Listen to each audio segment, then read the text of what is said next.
soyez la bienvenue à l'émission d'aujourd'hui. Coucou spécial à ma sœur Ingrid des États-Unis. Ingrid, tu me manques. Regarde ta position, ta chaise. Je me souviens de nos fous rires, mais on s'est amusé durant notre série. Oh my goodness. Oh, Ingrid, I miss you. J'espère que tu vas bien. On t'envoie des cœurs comme ça. Tu es une femme exceptionnelle, chère à mon cœur. Nous te bénissons, Ingrid. Alors, c'était une petite parenthèse. Je voulais faire un coucou spécial à ma soeur qui nous a entretenu l'année dernière, en fait, depuis le début de l'année, et là, au mois de décembre, je me trouve toute seule. Anyway, l'émission d'aujourd'hui est une émission spéciale. Je veux vraiment que tu appelles la voisine, que tu puisses tirer une chaise. C'est une promesse, c'est une prophétie. La parole de Dieu est la vérité. Et le Seigneur veut que tu puisses recevoir la vérité qu'il a préparée, que tu acceptes, que tu comprennes, que tu appliques, que tu puisses courir avec. Et cette vérité, c'est que ta délivrance divine est proche, plus que jamais. Aujourd'hui, plus que jamais, ta délivrance divine est imminente. Alléluia. C'est de cela que nous allons parler. Dieu promet la délivrance. Et quand Dieu fait une promesse, il tient promesse parce que Dieu ne sait pas mentir. Il n'a jamais menti. Donc, ce n'est pas aujourd'hui qu'il va commencer à mentir. Il m'envoie te dire que ta délivrance est proche. Il veut que tu termines l'année 2025 là, avec l'assurance, la promesse que ta délivrance est proche aujourd'hui plus que jamais. Alléluia. Seigneur, merci pour ta parole. Ta parole est vie. Seigneur, que cette parole et cette prophétie ne tombent pas à terre. Mais je prie, Seigneur, pour une manifestation tangible et évidente dans nos vies et dans la vie des membres de nos familles.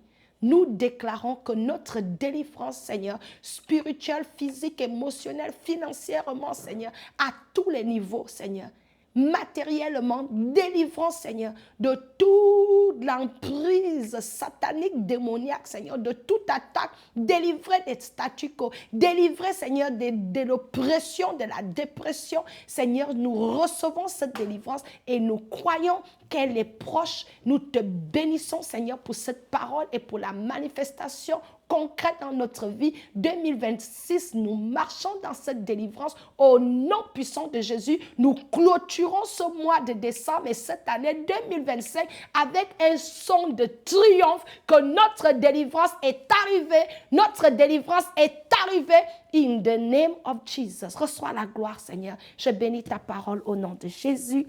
Amen. Alléluia. Amen, amen. Bienvenue, bienvenue. Je suis Fifa Marie-Thérèse depuis Vancouver, Canada. Alors, c'est une joie, c'est un plaisir de faire ces émissions. Merci à vous de me regarder. Merci pour votre fidélité et surtout pour votre marque de confiance. Vous avez été avec nous depuis plus de 5 ans maintenant. Certains vous êtes abonnés peut-être récemment. Je vous souhaite la bienvenue et à toi qui me regardes pour la première fois, je te prie de t'abonner à notre chaîne, mais surtout de partager ce message. Nos messages visent à encourager. Nos messages parlent d'espérance, parlent de la puissance de Dieu, parlent de la parole de Dieu, de l'amour de Dieu et des victoires que nous pouvons remporter lorsque Dieu est au centre de nos vies. Alors, si tu as besoin d'encouragement aujourd'hui, tu es à la bonne place. Alléluia. Alors, avant de commencer notre message, je veux réitérer l'annonce de la semaine dernière de la classe de mentorat que je vais donner, qui se déroulera au mois de janvier. Alors, je crois que c'est le 10, donnez-moi un instant. Donc, je pense que c'est le 10 janvier.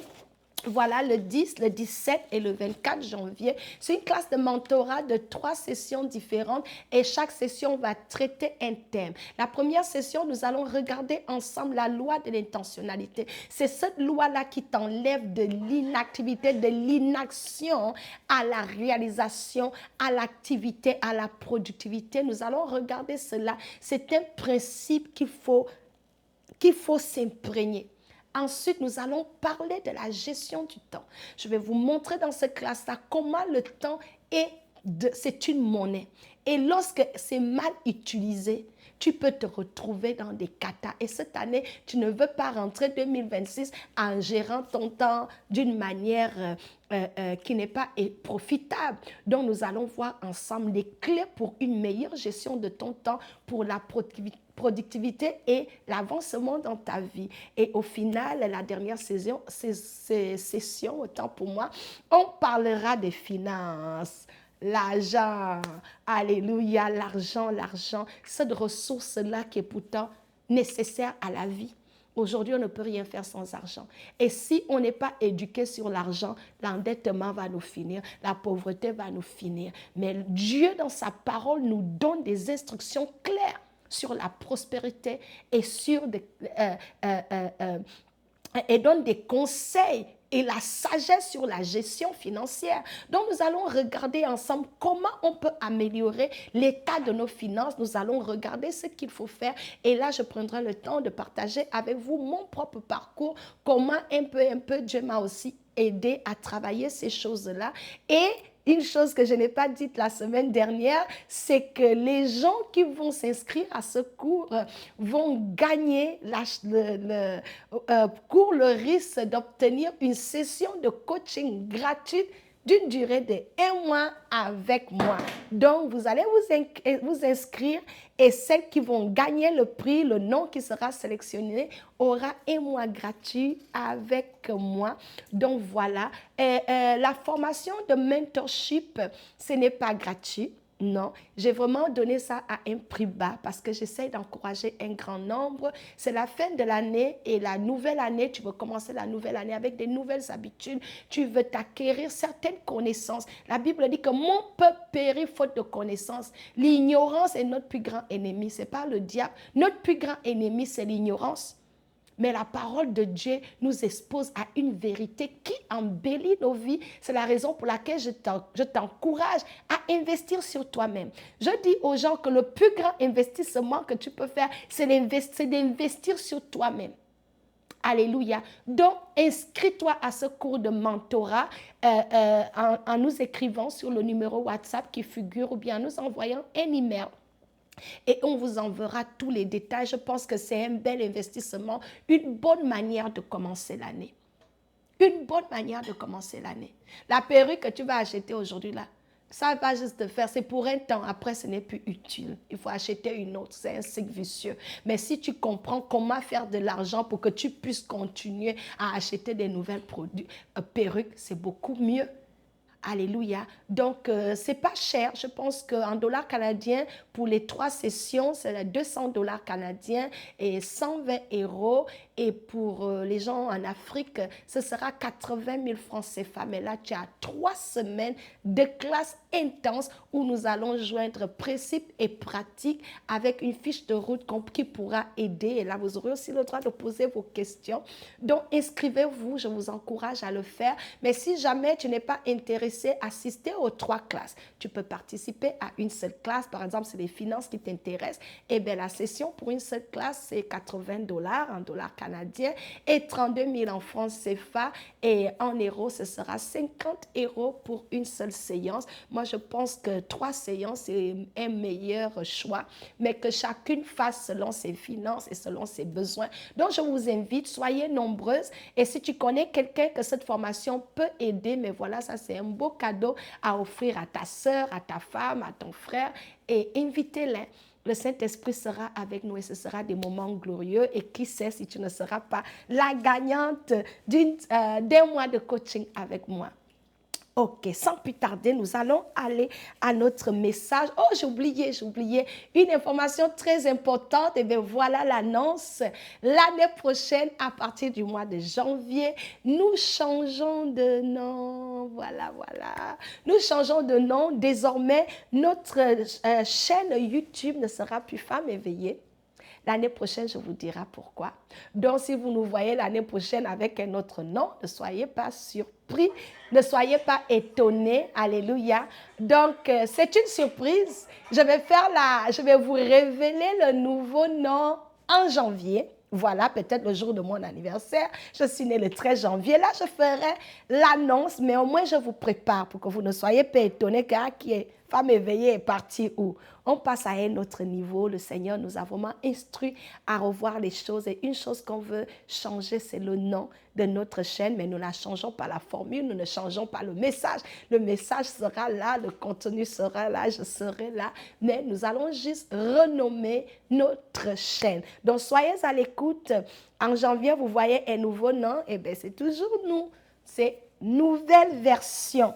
Donc voilà, c'était la petite annonce. Je ne veux pas vous prendre de cours. Je veux au moins vous préparer. Alors, sans plus tarder, allons-y dans la parole de Dieu. Le thème et le titre de mon message, j'ai tiré ça du livre d'Exode. Nous allons nous tous lire. Si vous avez vos Bibles, je vous encourage à aller lire. Ne vous contentez pas à m'écouter ici. Non, va chercher ta Bible. Prends ta Bible. Voilà pour moi. Prends ta Bible, assois-toi, lis et laisse le Saint-Esprit parler à ton cœur. Va chercher ta Bible, va chercher ta Bible. Ne m'écoute pas seulement, va chercher ta Bible et souligne ce verset. Je lis ma Bible avec les bics, je prends les notes dedans, je souligne pour ne pas oublier ce que j'apprends dans la parole de Dieu. Dans cette année 2026, sois une femme qui lit la parole de Dieu. Alors, allons-y aux Écritures. Exode chapitre 3, nous allons lire du verset 7 au verset 10. Amen. Exode 3, verset 7 à 10. Je lis la parole de Dieu. L'Éternel dit, « J'ai vu la souffrance de mon peuple qui est en Égypte. J'ai entendu les cris que lui font pousser ses oppresseurs. Car je connais ses douleurs.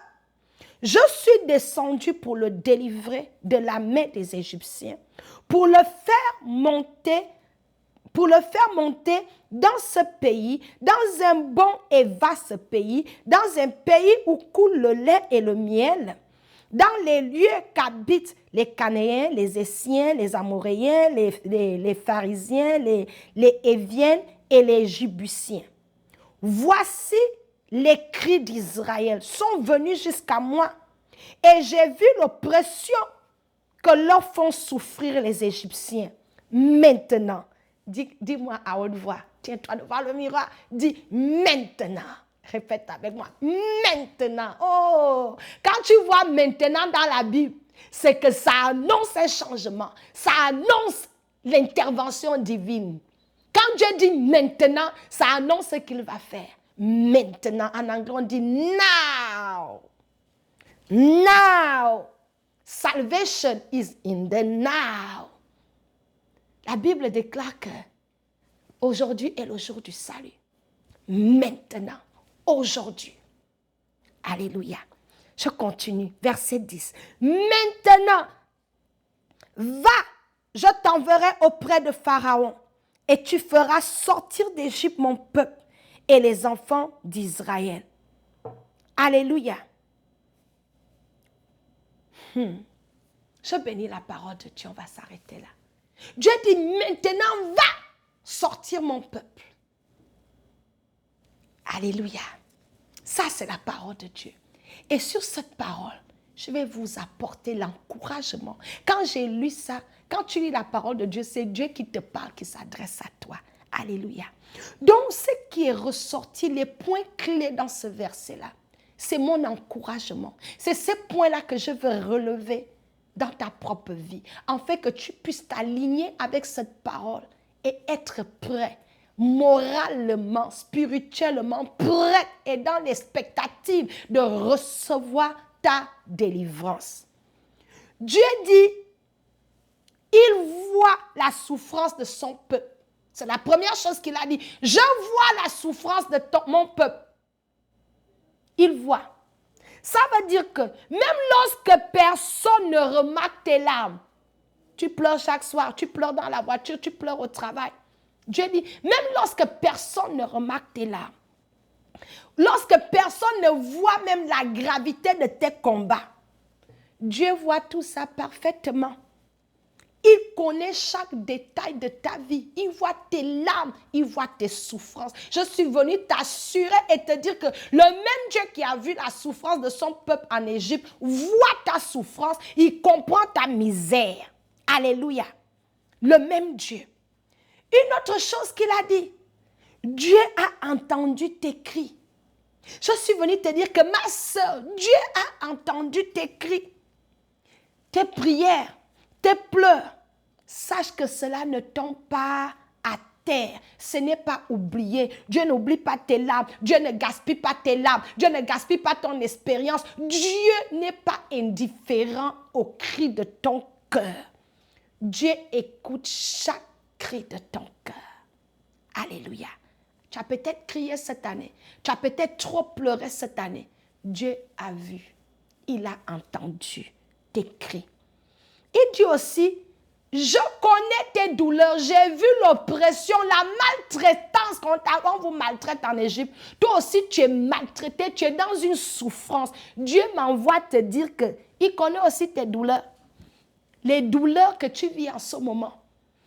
Dieu connaît tes douleurs. Il ne se contente pas d'observer de loin. Non, non, non, non, non. Il comprend pleinement ce que tu traverses et ressent tes souffrances avec toi. Dieu connaît tes douleurs. Tu peux dire, ah, mes douleurs, j'ai tellement de douleurs. Dieu connaît tes douleurs. La quatrième chose que Dieu a dit, il a dit, Dieu descend lui-même pour te délivrer. Tu as pleuré, tu es dans l'oppression, tu as crié. Dieu dit, parce qu'il a vu tout ce que tu traverses là. Aujourd'hui, maintenant, il dit, il descend lui-même pour te délivrer. Il n'envoie pas seulement un messager. Il n'intervient pas de manière artificielle ou de loin.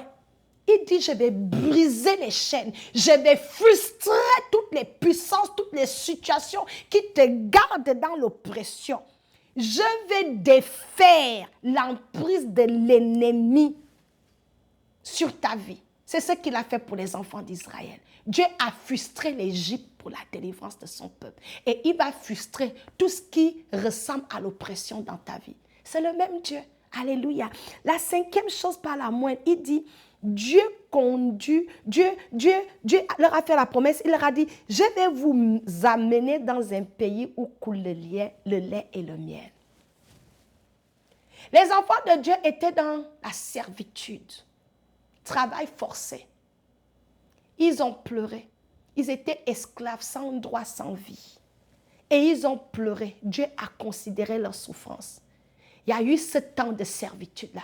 Mais il y a aussi eu le moment de Dieu où il a dit trop, c'est trop. Cette saison-là, ça a assez duré. Mes enfants ont trop souffert. Il faut que ça change. Et lorsque Dieu annonce le changement, il dit, je ne vais pas seulement vous sortir de là, mais je vous garantis une meilleure saison. Une saison où il y a le lait et le miel. Une saison de plénitude, de repos. Une saison de restauration. Une nouvelle saison et une meilleure saison. Et Dieu dit que pour le faire, je vais user de tout ce qui est à mon pouvoir. Alléluia. Tu te dis que, comment Dieu va briser les chaînes de l'alcoolisme, comment Dieu va briser les chaînes de l'abus, comment Dieu va me briser les souffrances. Chacune a ses souffrances. Laisse-moi te dire qu'il n'y a aucune souffrance et aucune situation que Dieu n'est pas à mesure de régler. L'Égypte était un peuple puissant à l'époque. En termes d'armée, il contrôlait l'économie mondiale de l'époque. Donc, c'était une grande puissance, une influence stratégique, politiquement, économiquement. Tu ne peux pas sortir des mains d'un pays puissant comme ça. Mais Dieu qui est plus puissant que l'oppresseur, que Pharaon est descendu. Moïse a dit à Pharaon, laisse aller mon peuple. Pharaon a endurci le cœur. Dieu a dit, tu veux endurcir le cœur. Je vais te montrer qui a créé l'Égypte. Alléluia. Vous connaissez l'histoire des 10 plaies. Dieu a dû frapper l'Égypte de 10 plaies. Il a frustré le peuple égyptien et leur a mis à un niveau où ils n'avaient pas le choix que de laisser aller le peuple de Dieu. Dieu les a délivrés en main tendue. La main de l'Éternel était élevée sur l'Égypte et il les a frappés. Il a frustré les eaux, il a frustré l'air, il a tué les premiers-nés de l'Égypte pour faire sortir son peuple. Mais ce n'était pas pour les perdre. C'était les délivrer pour une meilleure saison. Une saison où ils pouvaient adorer le Seigneur. Une saison où ils pouvaient avoir une nation. Une saison où ils pouvaient connaître leur Dieu. Une saison où ils pouvaient être en possession de leur possession. Alléluia! C'est la même chose que le Seigneur te fait. Il dit que cette année-là, le titre, ta délivrance de la servitude, des cris, des limitations, des abus, de la restauration, de la guérison, il dit c'est arrivé. Non seulement la saison est imminente et que c'est arrivé, il te dit que cette saison annonce également une nouvelle saison. Ta saison de restauration, ta saison où tu vas te reposer et glorifier le Seigneur. Alléluia. Donc c'est ce message que je viens te donner pour t'annoncer que 2026 sera une nouvelle saison pour toi. Si tu le crois, écris-le quelque part. Dis Seigneur, je me tiens sur cette parole que je viens de lire et je la reçois pour ma propre vie. 2026 sera une année différente. Je sors de la servitude, de la limitation, des pleurs, des cris pour rentrer dans ma saison de délivrance, dans ma saison de repos. Reçois cette parole pour l'année prochaine. Reçois-la dans ta vie. Que le Seigneur vous bénisse abondamment. Bonne fin d'année 2025. Je vous retrouve l'année prochaine. Soyez bénis. Passez des bons moments en famille, des bons moments de fin de fête d'année. Soyez vous tous bénis. On se retrouve en 2026. Shalom.